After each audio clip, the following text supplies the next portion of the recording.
الحمد لله وكفى والصلاة والسلام على من لا نبي بعده۔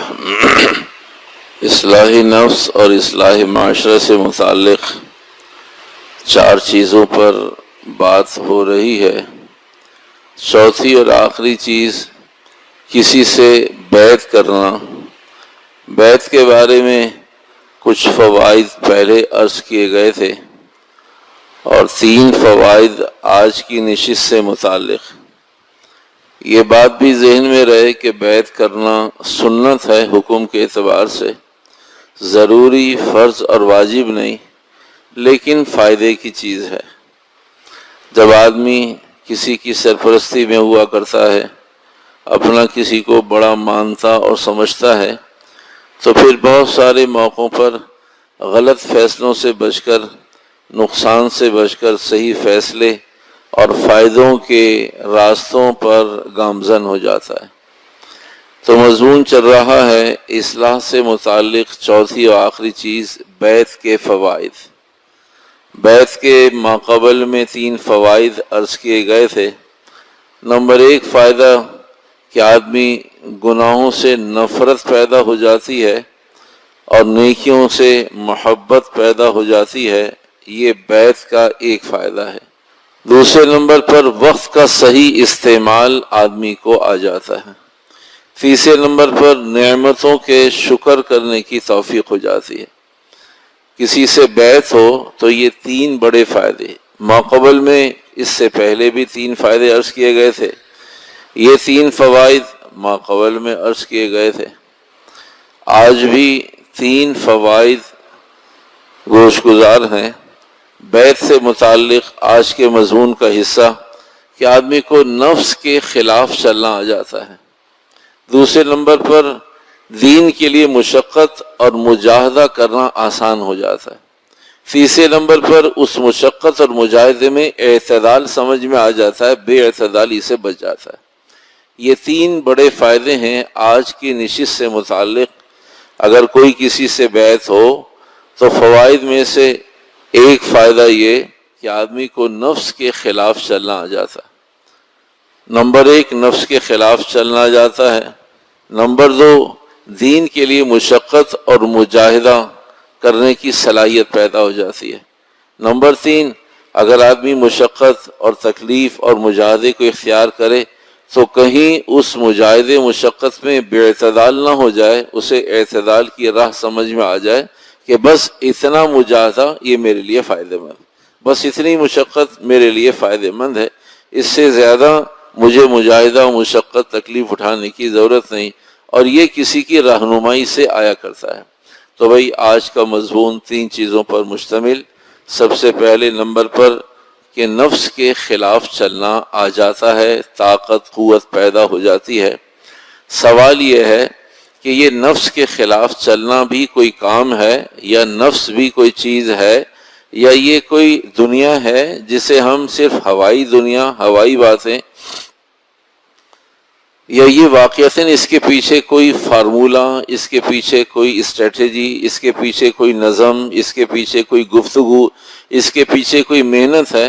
یہ نفس کے خلاف چلنا کیا چیز ہے؟ قرآن حکیم میں نفس کو نفس امارہ کہا گیا ہے کہ یہ گناہوں کی طرف دھکیلتا ہے۔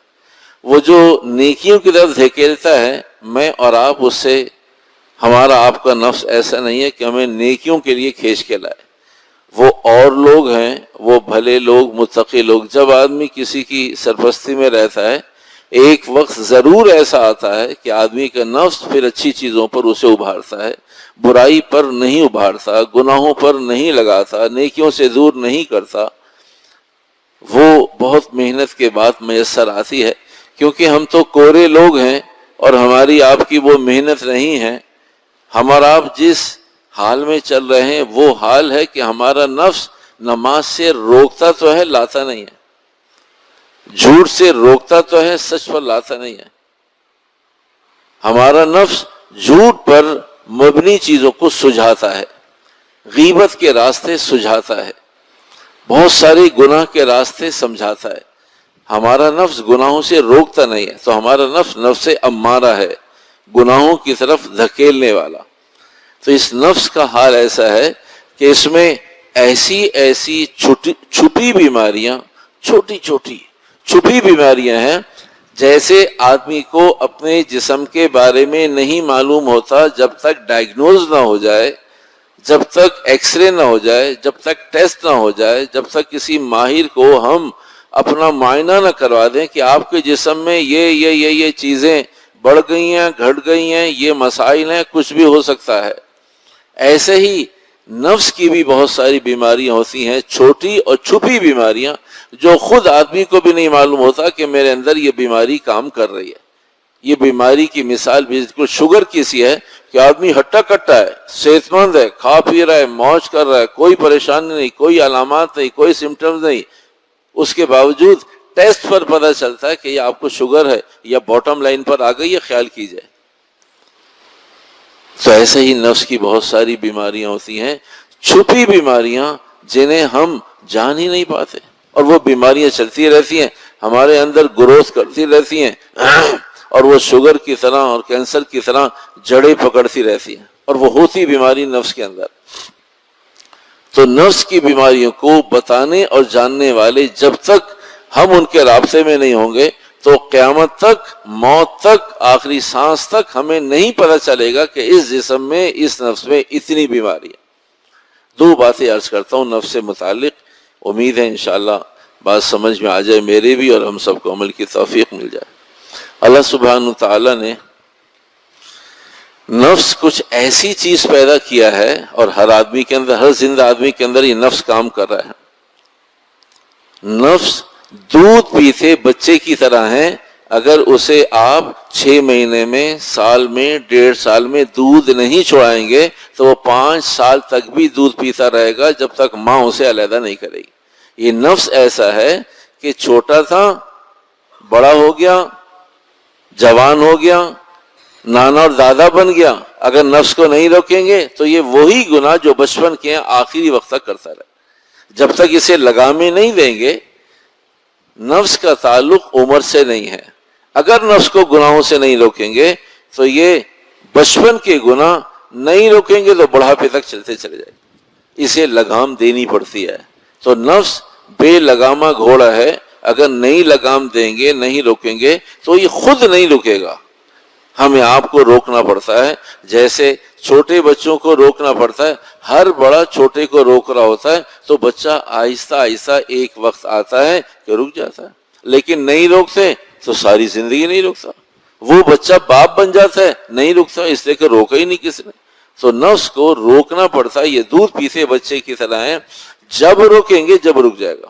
اگر 1 مہینے کے بچے کو دودھ نہ دیا جائے تو وہ 1.5-2 مہینے میں عادی ہو جائے گا کہ ماں سے اسے خوراک نہیں ملے گی، اسے 3 مہینے میں علیحدہ کر دیں گے، وہ 4تھے مہینے میں عادی ہو جائے گا، سال بھر میں علیحدہ کر دیں گے، وہ 13 مہینے میں عادی ہو جائے گا، اور نہیں تو 13 سال تک بھی علیحدہ نہیں ہوگا، اس لیے کہ نفس دودھ پیتے بچے کی طرح ہے، وہ گناہوں کا خوگر ہے، اسے گناہ اچھے لگتے ہیں، اس کی خوراک گناہ ہے، گناہ سے وہ پنپتا ہے، گناہ سے وہ جوان ہوتا ہے، گناہ سے وہ طاقتور ہوتا ہے، اور گناہ چھوڑ دیتے ہیں تو ایسے ادھمرا ہو جاتا ہے۔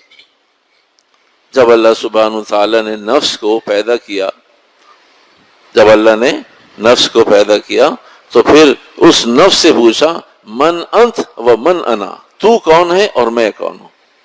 اللہ نے نفس کو پیدا کرنے کے بعد من انت، تو کون ہے، من انا، میں کون ہوں، تو نفس نے کہا انا انا و انت انت، تو ہے اور میں ہوں۔ نفس نے کہا تو ہے اور میں ہوں، تو اللہ نے فرمایا اسے ذرا جہنم کی سیر کرواؤ، تو اسے جہنم میں ڈالا گیا، جہنم میں ڈالا گیا، بہت عرصے کے بعد پھر نکالا گیا، پھر پوچھا گیا کہ بھئی اب کیا جواب دیتا ہے، کہا جی یہ مضبوط مستقل مزاج ہے، یہ ابھی بھی یہی کہتا ہے انت انت انا انا، آپ ہیں، میں ہوں، میری اپنی ایک حیثیت ہے، میری اپنی ایک شخصیت ہے، میرا اپنا ایک تعارف ہے۔ تو اللہ نے اسے پھر سرد ٹھنڈی جہنم میں ڈال دیا، جہنم میں جیسے آگ ہے وہیں جہنم میں سخت سردی بھی ہے، تو سردی میں ڈال دیا، ٹھنڈ میں ڈال دیا، پھر پوچھا، پھر اس طرح کہا انت انا انا۔ پھر اللہ نے فرمایا یہ اللہ ایسا کیوں کر رہا ہے، خالق ذات، عالم الغیب ذات تاکہ انسانوں کو پتہ چلے کہ کہاں علاج ہوتا ہے، علاج کیسے ہوتا ہے. ورنہ اللہ کو نہیں معلوم کہ اس کا علاج کہاں جا کر ہونا ہے، کہاں جا کے اس نے انسان بننا ہے، کہاں جا کے اس نے یہ کہنا ہے کہ اللہ تو خالق اور میں تیرا بندہ. اللہ نے کہا اس پر بھوک مسلط کر دو. بھوک مسلط کی تو ابھی واپس بلانے سے پہلے وہیں جہاں اس پر بھوک مسلط کی تھی وہیں اس نے کہنا شروع کر دیا تو میرا خالق اور میں تیرا بندہ. پھر اللہ نے اسے حاضر کیا، بتاؤ بھائی کیا خیر خبر ہے، کہاں ہے یہ، اس کو ہم نے سزا دی تھی. کہا جی وہ تو آنے سے پہلے، حاضر ہونے سے پہلے اس نے آپ کو خالق مان لیا ہے. تو اللہ نے بتایا جب تک اس پر کوئی سزا مسلط نہیں کریں گے، نفس پر اسے قابو نہیں کریں گے، لگام نہیں دیں گے، ہر آدمی کا نفس مستقل اور مختلف سزاؤں کو چاہتا ہے. کسی کے نفس کسی سے، کسی کے نفس کسی سے، کسی کے نفس، ہر آدمی کے اندر یہ نفس ہے. یہ نفس کی سب کی نہ ایک خوراک ہے اور نہ ایک سزا ہے، نہ ایک سزا ہے نہ ایک خوراک ہے. کسی کا نفس بدبو سے بھاگتا ہے، کسی کا نفس موت سے بھاگتا ہے، کسی کا نفس نیکی سے بھاگتا ہے، کسی کا نفس نماز سے بھاگتا ہے، کسی کا نفس اذان سے بھاگتا ہے، اور کسی کا نفس دیگر چیزیں موجود ہیں. ہر نفس کا عذاب اور ہر نفس کی سزا مختلف. تو اللہ سبحانہ وتعالی نے اس پہ بھوک مسلط کی. یہ بھوک ایک ایسا کامن، ایک عام سی ایسی چیز ہے کہ ہر نفس مسلمان ہونے کو تیار ہے. اسی لیے اللہ سبحانہ وتعالی نے فرمایا جو روزے میں آدمی ترقی کرتا ہے وہ عام حالات میں ترقی نہیں کرتا، اس لیے کہ روزے میں نفس بھوکا رہتا ہے. آدمی ہٹا کٹا ہوتا ہے اور نفس ایسے مردہ ہوتا ہے. تو بھائی خلاف نفس چلنا آ جاتا ہے، نفس کے خلاف چلنا آ جاتا ہے. یہ کسی کو بڑا بنانے کا ایک فائدہ ہے فائدوں میں سے. خلاف نفس چلنے سے متعلق ایک حساس سا نقطہ سمجھیے پھر آگے چلتے. آدمی کے اندر اٹھنے والی چیزیں، جذبات محمود بھی ہوتے ہیں، مذموم بھی ہوتے ہیں، پسندیدہ بھی ہوتے ہیں، لیکن آدمی فیصلہ نہیں کر پاتا کہ یہ شکل تو اس کی محمود اور پسندیدہ ہے لیکن اس کے پیچھے بیک گراؤنڈ میں بھی کوئی اچھائی ہے یا برائی ہے. نفس سے پیدا ہونے والے جذبات، نفس سے پیدا ہونے والی گفتگو، نفس سے پیدا ہونے والے ارادے، یہ کبھی محمود پسندیدہ ہوتے ہیں، کبھی مذموم ناپسندیدہ ہوتے ہیں. جب تک آدمی کسی کی بڑے کی تربیت میں نہیں ہوتا تو اسے نہیں فیصلہ کر سکتا کہ یہ میرے اندر جو جذبہ پیدا ہوا ہے یہ محمود ہے یا مذموم ہے، یہ محمود ہے یا مذموم ہے. آدمی خود فیصلہ نہیں کر سکتا. جیسے اپنی بیماری کے بارے میں ڈائگنوز نہیں کر سکتا، ایسے ہی اندر کی نفس کی بیماریوں کے بارے میں یہ آدمی کی خام خیالی ہے. اگر ہر آدمی فیصلہ کر سکتا ہوتا تو اللہ سبحانہ وتعالی 1.25 لاکھ نبیوں کو نہ بھیجتا. آدمی خود فیصلہ نہیں کر سکتا. میں آپ کو چند باتیں مثالیں عرض کرتا ہوں، اس سے ہمیں سمجھ میں آئے گا کہ شکل تو محمود ہے، اندر ایک جذبہ پیدا ہوا، اندر ایک ترنگ پیدا ہوئی، اندر ایک توہم پیدا ہوا، اندر ایک خیال پیدا ہوا، اندر ایک چیز گردش کر رہی ہے. شکل اس کی محمود ہے لیکن اس کے پیچھے عمل کوئی مذموم ہے. ایک صاحب نے ایک مسجد بنانے کے لیے کئی کروڑ روپے مختص کر دیے، کئی کروڑ روپے مختص کر دیے. لوگوں نے کہا آدمی بہت اچھا ہے، نیک آدمی ہے، بھلا آدمی ہے. ابھی مسجد بنی نہیں ہے. اس نے ایک ٹرسٹ کو بتا دیا کہ بھائی اتنے کروڑ روپے میرے پاس ہیں، چاہیں تو چیکس لے لیں، پریشان نہ ہو کہ میں کبھی بدل جاؤں، میں منع کر دوں، اب حالات اچھے نہیں ہیں. کرونا سے پہلے آپ سے کہا تھا، کرونا کے بعد تھوڑی کہا ہے، اس وقت کہا تھا، اب تھوڑی کہا ہے. کہا جب آپ کی اینی ہاؤ، جب آپ کا جی چاہے آپ مجھے بتا دیں، چاہیں تو اطمینان کے لیے چیک اپنے پاس رکھ لیں، میں اتنے کروڑ روپے مسجد کے لیے مختص کرنا چاہتا ہوں. اللہ کی شان. لوگوں میں سے ایک آدمی سر پھیرا تھا، اس نے کہا تحقیق کریں، پوچھیں کیا کرتا ہے یہ آدمی، اس کی ریسورسز کیا ہیں. تو چند دن لگے، کئی میٹنگوں کے بعد پتہ چلا کہ یہ میرے بہن بھائیوں کے بٹوارے کا حصہ تھا. باپ کے مال میں سے میں نے ان کا دیا نہیں، اور وہ ان میں سے 2 مر گئے ہیں، 2 زندہ ہیں. میں ان کو اذیت دینا چاہتا ہوں. انہوں نے بہت تنگ کیا مجھ سے مانگنے میں، بٹوارا میں نے نہیں دیا. اب میں چاہتا ہوں کہ ان کے پیسے کو یہاں لگا دوں، پیسہ ان کا، ثواب میرا، نام میرا. شکل بہت اچھی ہے، اللہ کے گھر کے لیے کئی کروڑ روپے دے رہا ہے، تو آدمی نہیں فیصلہ کر سکتا کہ یہ محمود ہے یا مذموم ہے، شکل اچھی ہے بہرحال، تو آدمی کا فیصلہ ہو میں نے کیا کیا۔ اگر وہ مجھ سے پوچھیں گے میں بتا دوں گا مرنے والوں کے بچے زندہ ہیں، ان کو دے بھائی، ان کا حق ہے۔ تجھے کس نے اختیار دے دیا کہ مرنے والوں کے بچے زندہ ہیں اور تو نے ان کا حصہ بٹوارے کا اور وراثت کا حصہ مسجد میں لگا دیا؟ تو ایک صاحب نے ان سے کہا بھائی آپ کا عمل تو بہت اچھا ہے، یہ آپ کا گھر کا میٹر ہے کہ آپ نے جو 2-2.5 کروڑ روپے دیے ہیں کہ بھئی ایک بہن کے کچھ حصہ ہے، ایک بھائی کا حصہ ہے جو مر گئے ہیں، تیسرے ایک بھائی کا حصہ ہے جس کی اولاد زندہ ہے، تو آپ نے اس سے پوچھ لیا نہیں پوچھا، یہ آپ کا مضمون ہے، لیکن یہ بتائیے کہ اس میں آپ کا اپنا شیئر کتنا ہے، یہ بتائیے 2.25 کروڑ کے اندر آپ کا اپنا شیئر کیا؟ کہا میرا دماغ خراب ہے کہ میں اپنے پیسے یہاں لگاؤں گا، کہا میں پاگل ہوں کہ میں 2.25 کروڑ پہ 2.5 کروڑ پہ آپ کو دے تو رہا ہوں، میں پاگل ہوں؟ تو کہا پاگل مسجد بنواتے ہیں، کہا یہ مجھے نہیں معلوم پاگل بنواتے ہیں عقل مند بنواتے ہیں، لیکن میرے پاس اتنا پیسہ کہاں سے آیا؟ کہا یہ بھی تو آپ حصے میں سے ہی دے رہے ہیں، ان کا حصہ دے رہے ہیں، آپ کا حصہ کہاں ہے؟ کہا انہیں تو میں پنش کرنا چاہتا ہوں اس لیے میں ایسا کر رہا ہوں، میں نے کیا کیا جو میں اپنے پیسے مسجد میں لگاؤں؟ شکل بہت اچھی ہے، ہمیں نہیں معلوم مذموم ہے یا محمود ہے، آدمی کا نفس فیصلہ نہیں کر سکتا۔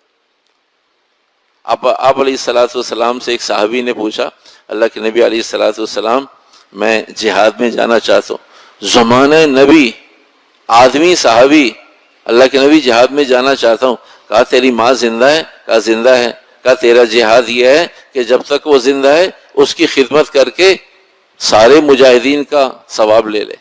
اللہ کے نبی جی چاہتا ہے، کہا تجھے تیرا نبی کہتا ہے تیرا جی چاہتا ہے یا نہیں چاہتا، تو ماں کی خدمت کر جا کے۔ شکل بہت اچھی ہے جہاد پہ جانے کی، لیکن اللہ کے نبی فرما رہے ہیں کہ نہیں تم گھر جاؤ۔ ایک صاحب عصر کی نماز میں پہلے وقت نہیں دیتے تھے، عصر سے مغرب گھر میں مسجد میں وقت دینے لگے، مستقل وقت۔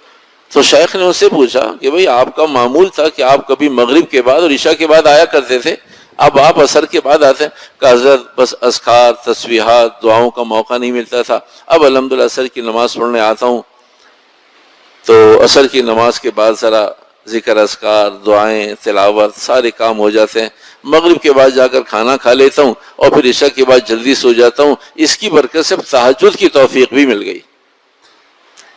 عصر کے بعد ذکر تلاوت دعا سارے کام ہو گئے، مغرب کے بعد جلدی کھانا کھایا سنت کی نیت سے تاکہ مغرب کے بعد عشاء کے بعد جلدی سو سکوں، اور عشاء کے بعد جلدی سو بھی جاتا ہوں، یہ بھی ایک فائدہ، مغرب کے بعد کھانا کھا کر جسم کا فائدہ کہ ہضم ہو گیا، عشاء کے بعد جلدی سوئے سنت طریقے پر اور تہجد میں اٹھے سنت طریقے پر۔ حضرت نے فرمایا آپ عصر سے مغرب مت آیا کریں، مغرب میں ہی آیا کریں۔ کہ حضرت میں آپ کو اتنے فائدے بتا رہا ہوں۔ تو دوسرے مرید نے پوچھا کہ حضرت سمجھ میں تو ہماری بھی نہیں آ رہی، آپ اسے مسجد میں آنے سے روک رہے ہیں، اس کو عصر سے مغرب پہلے وقت نہیں دیتا تھا، وقت دے رہا ہے۔ فرمایا اس کا یہ وقت اس کی بیوی کے ساتھ چائے پینے کا ہے، اس سے ناراضگی ہو گئی ہے، اس کو سزا دینے کے لیے مغرب عصر سے مغرب یہاں بیٹھتا ہے۔ شکل بہت محبوب ہے، نہیں معلوم کہ یہ مذموم شکل اندر کیا کام کر رہی ہے۔ فجر کی نماز کے بعد اب بھئی آپ ایک مولوی صاحب نے پوچھا کہ بھئی آپ فجر کی نماز کے بعد پہلے درس میں نظر نہیں آتے تھے، اب ماشاءاللہ درس میں بیٹھتے ہیں اور سارے لوگ 5 منٹ 7 منٹ درس کے بعد چلے جاتے ہیں، آپ ماشاءاللہ اشراق تک بیٹھتے ہیں، سارے لوگ اشراق کے بعد چلے جاتے ہیں، اب اشراق کے بعد بھی نظر آتے ہیں، خیریت تو ہے؟ فرمایا جی اللہ کی توفیق ہے، بس پہلے فجر کے بعد جا کر سو جایا کرتے تھے، تو اب فجر کے بعد ذکر اذکار کرتے ہیں دعائیں کرتے ہیں، اور پھر حدیث میں آتا ہے کہ اگر ایک آدمی فجر کے بعد اشراق تک تو پھر حج عمرے کا ثواب مل جاتا ہے، اشراق کی نماز پڑھ لیتے ہیں اور اس کے بعد بھی کچھ تلاوت کا موقع مل جاتا ہے، یہ سارے کام۔ تو کہا آپ کی مہربانی آپ نہ درس میں بیٹھا کریں، آپ کی مہربانی نہ آپ ذکر کیا کریں، آپ کی مہربانی نہ آپ اشراق پڑھا کریں، گھر جایا کریں۔ کہا آپ مجھے نفلی عبادات سے منع کر رہے ہیں؟ کہا نہیں نفلی عبادات سے منع نہیں کر رہے، فرائض کے لیے بھیج رہے ہیں آپ کو۔ کہا کیا مقصد؟ تو پتہ چلا اندرون خانہ کہ اس کا بھی چھوٹا نیا بچہ ہے، وہ تنگ کرتا ہے اور ماں کہتی ہے کہ اسے سنبھالو تو میں نماز پڑھوں۔ کہا تیرا بچہ ہے تو جان تو سنبھال، اسے روتا رہے تو نماز پڑھ۔ کہا میری نیند خراب ہوتی ہے اس لیے میں اس وقت جاتا ہوں جب ماں نماز پڑھ کے دودھ پلا کے اسے سلا دیتی۔ کہا اس لیے آپ کے درس میں بیٹھتا ہوں۔ تو شکل بہت محبوب ہے، ہمیں نہیں معلوم کہ محمود شکل کیا ہے، مذموم شکل کیا ہے، یہ تو جب قریدیں گے تو پتہ چلے گا. اور یہ نفس ہے کہ شکل پیش کرتا ہے نیکی کی اور اندرون خانہ کام کچھ اور ہوتا. تو اس لیے جب تک کوئی بڑا سرجن نہ ہو جو ہمارے آپ کے نفس کو جھانک کر دیکھ رہا ہو کہ بھئی یہ قصہ کیا ہے، یہ مضمون کیا ہے، تو بھائی سب سے پہلی بات یہ خلاف نفس کے خلاف چلنا آ جاتا ہے. نفس کے خلاف آدمی کو چلنا آ جاتا ہے. دوسرے نمبر پر مجاہدہ مشقت اٹھانی آسان، ورنہ آدمی دنیا کے لیے، کام کے لیے، سفروں کے لیے، اسباب کے لیے، پڑھائی کے لیے ساری مشقتیں اٹھائی رہے، نہیں اٹھا پا رہا. مسلمان کی زندگی میں 100% مسلمان کی زندگی میں 1% بھی دین کے لیے مشقت نظر نہیں آ رہی. 100% مسلمان کی زندگی میں 1% بھی دین کے لیے مشقت اٹھانا نظر نہیں آ رہا. دنیا کے لیے ہم سب اٹھا رہے ہیں، تو اسے دین کے لیے مجاہدہ کرنا آسان ہو جاتا ہے.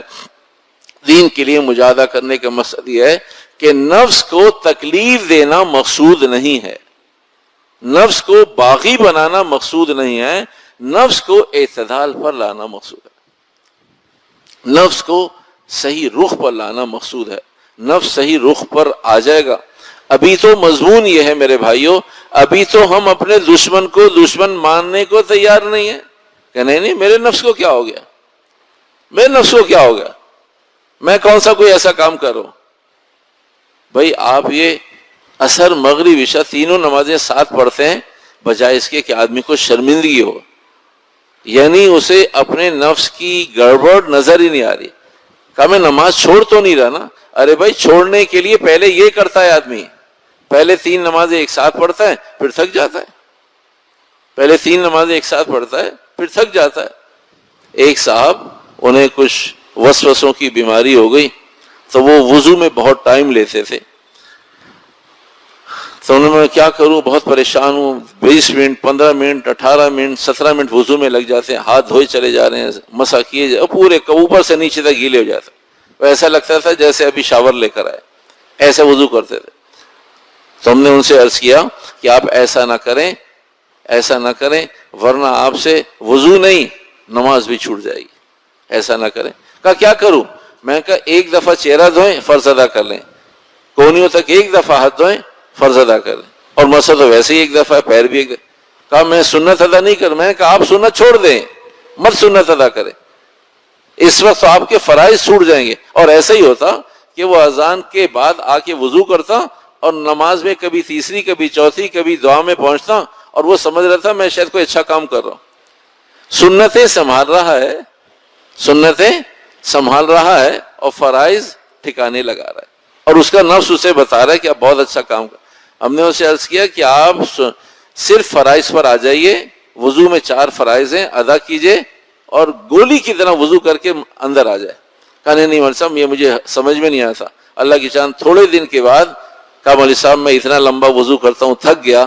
جب وضو سے تھک گیا اور بغیر وضو نماز نہیں ہوتی تو اب کافی عرصہ ہو گیا، میں اس لیے غیر حاضر نظر آ رہا ہوں. اچھا بھائی گھر میں تو پڑھتے ہو؟ کہا مولوی صاحب مسجد میں پڑھنے کی ہمت نہیں ہوتی، گھر میں کون پڑھے گا. الٹیمیٹلی آلٹرنیٹ ہوا کیا کہ جب اس کے نفس نے اس سے پہلے وضو میں پھنسایا اور پھر وضو کیا تو نماز گئی. تو جو آدمی نماز چھوڑنے کی ابتدا یہاں سے ہوتی ہے کہ گھر پہنچ کے 3 نمازیں ایک ساتھ پڑھ لوں گا، عصر مغرب عشاء ایک ساتھ. ارے بھائی ایسا نہ کریں، بغیر عذر کے ایسا نہ، سفر ہے، پریشانی ہے، تکلیف ہے، علیحدہ مضمون ہے. لیکن آپ تو موج سے کہ بھائی ٹھیک ہے میں آفس سے نکلا ہوں، راستے میں کہیں نماز ہوتی ہے کوئی بات نہیں، میں پڑھ سکتا ہوں، گاڑی ہے میرے پاس، کہیں بھی پارک نماز پڑھو گا نا، مجھے ضرورت نہیں ہے اس کی. کہا وضو کر کے چلے آفس سے. کہا میں ویسے ہی باوضو رہتا ہوں، نماز راستے میں نہیں پڑھتا لیکن ویسے ہی باوضو رہتا ہوں. تو جب اللہ نے آپ کو یہ نعمت دی ہے تو پہلے آدمی 2 نمازوں پہ آتا ہے، پھر ایک ساتھ 3 پہ آتا ہے، پھر ایک ساتھ 5 چھوڑ دیتا ہے. تو نفس تو ایسی جگہ لا کے مارتا ہے کہ جہاں گھونٹ پانی بھی نہ ملے، اس لیے کہ نفس چلاتا ہے، نفس گھماتا ہے. تو سب سے اہم مسئلہ اس وقت یہ ہے ہم تو اپنے نفس کو اپنا دشمن سمجھ ہی نہیں رہے. جب ہم نے نفس کو اپنا دشمن سمجھیں گے تو پھر آدمی علاج تلاش کرتا ہے نا، پھر کہیں بھاگ دوڑ کرتا ہے. تو نفس کو رخ پر لانا مقصود ہے، نہ کہ نفس کو باغی بنانا مقصود ہے۔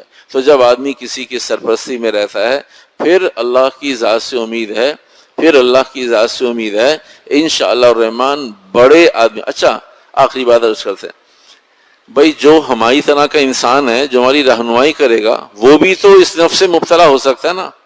اس نے اتنے مجاہدے، اتنی تکلیفیں، اپنے بڑوں سے اتنا سیکھ لیا ہے کہ اب اسے حق اور باطل سمجھ میں آنے لگا، اب اسے ملاوٹ اور اصلی چیز سمجھ میں آنے لگی، اب اسے حقیقت اور جھوٹ سمجھ میں آنے لگا کہ نہیں یہ حقیقت یہ جھوٹ۔ تو جو آدمی بھی اس راستے سے گزر جائے گا، میں اور آپ گزر جائیں یا کوئی بھی گزر جائے، جب ایک آدمی وزان کہتے ہیں، آج کے زمانے میں جیولرز ہیں، اب مشینیں آ گئی ہیں، ہیرے کو بھی چیک کرنے کی مشینیں ہیں، سونے کو بھی چیک کرنے کی مشینیں ہیں۔ آج سے پہلے جب مشینیں نہیں تھیں، جب دھوکہ نہیں ہوتا تھا، آج مشینیں ہیں تو دھوکہ زیادہ ہوگا، آج مشینیں ہیں تو دھوکہ زیادہ ہوگا۔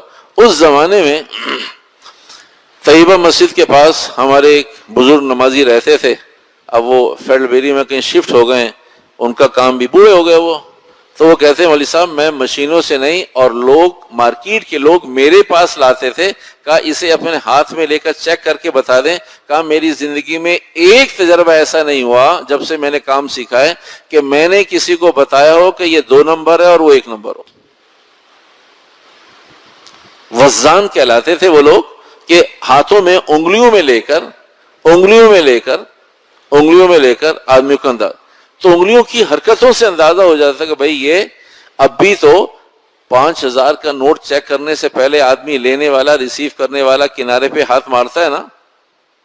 تو ایک صاحب کنارے پہ ہاتھ مار رہے تھے، تو میں نے کہا پھر بھی، کہا مولوی صاحب اس کے باوجود بھی روزانہ 1 آدھ نوٹ آ جاتا ہے برکت کے لیے، اتنی چیکنگ کے باوجود بھی 1 آدھ نوٹ برکت کے لیے روزانہ آ جاتا۔ اس سب کے باوجود ایک بات یاد آ گئی، بس میں پبلک ٹرانسپورٹ میں ایک جیب کترا توبہ کر کے کسی سے بیعت ہونے جا رہا تھا کہ بھائی میں نے توبہ کر لی، اب میں یہ کام نہیں کروں گا۔ اسے کہا بھائی وہ فلاں شہر میں رہتے ہیں بزرگ، وہاں چلا جا، تیری شاید کوئی راستہ نکل ہے۔ تو وہ گاؤں گوٹوں میں 2 3 گھنٹے کے بعد کوئی گاڑی آتی ہے، بڑی مشکل سے گاڑی آئی، وہ سواری میں بیٹھ گیا اور جیب کترا تھا، توبہ کر کے کسی شیخ کے پاس، کسی بزرگ کے پاس جا رہا تھا کہ جی میں آپ کے ہاتھ پر بیعت کرتا ہوں کہ آج کے بعد یہ کام نہیں کروں گا۔ تو اس کے برابر میں ایک آدمی بیٹھا، تو وہ کچھ انگلیوں کو مختلف انداز سے ہلا رہا تھا، تو اس آدمی نے جو توبہ کر کے شیخ کے پاس جا رہا، اس سے پوچھا بھائی کتنے عرصے کا تجربہ ہے تیرا؟ کہا کتنے عرصے کا تجربہ ہے تیرا؟ کہا میں 22 سال کے بعد چھوڑ کر جا رہا ہوں، مجھے مت بتا، مجھے مت سمجھا، کسی اور کو دیکھ لے، میری جیب میں پیسے نہیں ہیں۔ تو صرف انگلیوں کی حرکت پر اس نے بتایا کہ یہ جیب کترا ہے جو میرے ساتھ بیٹھا ہوا ہے، میرے ساتھ کھڑا ہے۔ تو کہا بھی تیری انگلیوں کی حرکتیں مجھے بتا رہی ہیں، میرا 22 سال کا تجربہ ہے، اس لیے تیری مہربانی، میری جیب میں کچھ ہے نہیں۔ ایک صاحب نے برابر بیٹھے آدمی پر پیسے نکالے اور اپنی جیب میں ڈال لیا، اور اتنی دیر میں یہ صاحب توبہ کر کے جا رہے تھے، انہوں نے کہا بھئی آپ کہاں جا رہے ہو؟ تھوڑی سی بات شروع کی، تو انہوں نے اللہ رسول کی دین کی بات کی، جیسے عام طور سے ہمارے اللہ جزائے خیر دے سفر کے دوران تبلیغی ساتھی بھئی کسی سے پوچھا کیا کرتے ہو، کہاں رہتے ہو، سفر کا، تو جس کے جیب کے پیسے نکالے برابر والے آدمی نے، اور جس کے پیسے نکالے اس نے اتفاق، اسے نہیں معلوم میری جیب صاف ہو گئی۔ تو اس نے کہا بھی کہاں جا رہے ہو، کتنی دیر کا سفر ہے تمہارا، دیکھو نماز پڑھا کرو۔ اس نے دیکھا یار میں نے اس کی جیب صاف کر دی اور یہ آدمی نماز کی بات کہہ رہا ہے۔ کہا میں بھی آپ کو ایک بات کہنا چاہتا ہوں، ناراض کا ناراض، کہا یہ میں نے پیسے ابھی چلتے چلتے آپ کی جیب سے نکالے ہی واپس لے رہے، اس لیے کہ آپ اللہ رسول کی بات کر رہے ہیں۔ تو میرے اندر میرے نفس کا تقاضا یہ تھا کہ وہ ایک آدمی نماز کی بات بتا رہا ہے مجھے اور میں نے اس کے ساتھ یہ عمل کیا ہے، تو آدمی کو کچھ سمجھ میں نہیں آتا کہ اس کا نفس شکل کیا دکھاتا ہے اور عمل کیا ہوتا ہے۔ تو بھئی اللہ سبحانہ وتعالی ہمیں سمجھ کی توفیق عطا فرمائے۔ یہ زمانہ ایسا ہے کہ حکم تو بیعت کا سنت ہی ہے، لیکن حالات اس قدر حساس اور خطرناک حالات اس قدر ہیں کہ آدمی نماز پڑھتے ہوئے بھی کچھ نہیں معلوم کہ نمازیں کس کے لیے ہو رہی ہیں۔ قرآن پڑھتے ہوئے بھی نہیں معلوم ہے قرآن، اس لیے کہ اتنا فتنے کا زمانہ ہے۔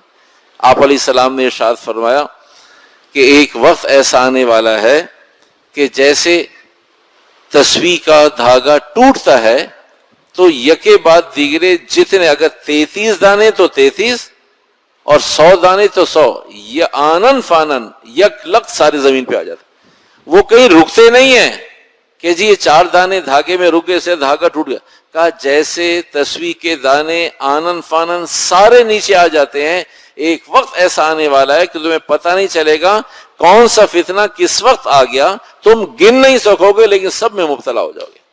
یہ آپ علیہ السلام نے فرمایا، یہ زمانہ وہ زمانہ ہے، ہمیں پتہ ہی نہیں ہم کن کن فتنوں میں، جیسے بیماریاں نہیں معلوم ایسے ہی فتنے نہیں معلوم کہ ہمارا معاشرہ ہم کن کن فتنوں میں مبتلا ہیں، لیکن ہم مطمئن ہیں اس اطمینان نے ہمیں دین سے دور کر دیا ہے۔ اللہ پاک سمجھ کی عمل کی توفیق عطا فرمائے۔ وآخر دعوانا الحمدللہ رب العالمین، الحمدللہ رب العالمین والعاقبۃ للمتقین والصلاة والسلام علی سید الانبیاء والمرسلین برحمتک یا ارحم